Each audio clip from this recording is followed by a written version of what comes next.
Dalam dunia politik, ada berbagai ideologi yang menjadi dasar pemikiran suatu negara atau kelompok. Pertama adalah liberalisme. Ini adalah ideologi yang menekankan pentingnya kebebasan individu. Dalam sistem liberal, setiap orang punya hak untuk berbicara, berpendapat, memilih, bahkan menolak pemerintah secara damai. Negara dengan ideologi ini cenderung menganut sistem demokrasi dan pasar bebas. Contoh negara yang menganut liberalisme adalah Amerika Serikat, Inggris, dan Australia. Di negara-negara ini, rakyat bebas memilih pemimpinnya, media bebas, dan hukum ditegakkan secara independen. Kedua, konservatisme. Ideologi ini berpegang pada nilai-nilai tradisional dan stabilitas sosial. Konservatisme sering menekankan pentingnya keluarga, agama, dan tatanan sosial yang sudah ada. Perubahan boleh dilakukan, tapi harus perlahan dan hati-hati. Contoh negara dengan pengaruh konservatif yang kuat adalah Inggris melalui Partai Konservatif dan Amerika Serikat melalui Partai Republik.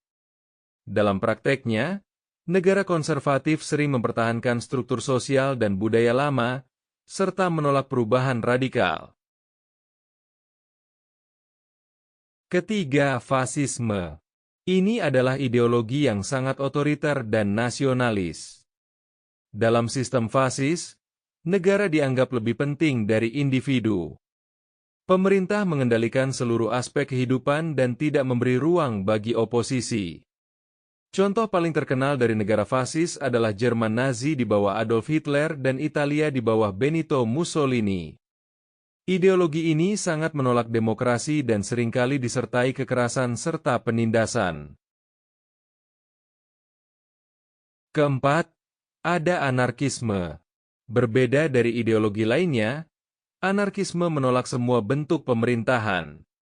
Penganut anarkisme percaya bahwa masyarakat bisa hidup damai dan adil tanpa negara, hukum, atau penguasa.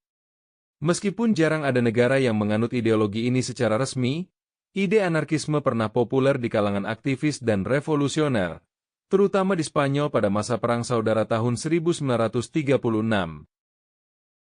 Kelima, adalah sosialisme.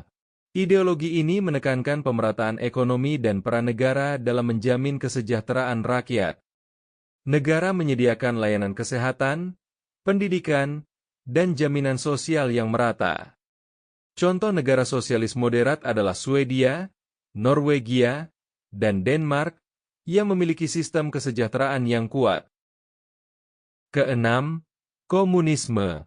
Ini adalah bentuk sosialisme yang ekstrim. Dalam komunisme, semua kepemilikan pribadi dihapuskan dan digantikan dengan kepemilikan bersama. Negara mengatur semua aspek kehidupan ekonomi dan sosial. Tujuannya adalah menciptakan masyarakat tanpa kelas. Contoh negara yang pernah atau masih menganut komunisme adalah Uni Soviet, Korea Utara, Tiongkok, dan Kuba. Dan terakhir, ideologi yang menjadi dasar negara kita, Pancasila. Pancasila adalah ideologi khas Indonesia yang menggabungkan nilai-nilai ketuhanan, kemanusiaan, persatuan, demokrasi, dan keadilan sosial. Pancasila tidak condong ke kiri atau kanan, melainkan berdiri di tengah dan bersifat inklusif.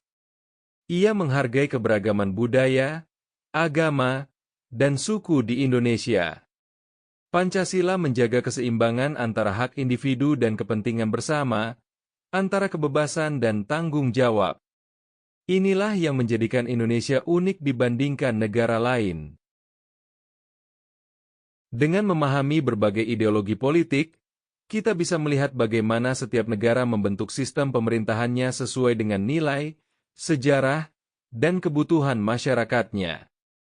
Dan bagi kita sebagai warga Indonesia, memahami ideologi Pancasila adalah bagian dari menjaga jati diri bangsa. Terima kasih sudah menonton, dan sampai jumpa.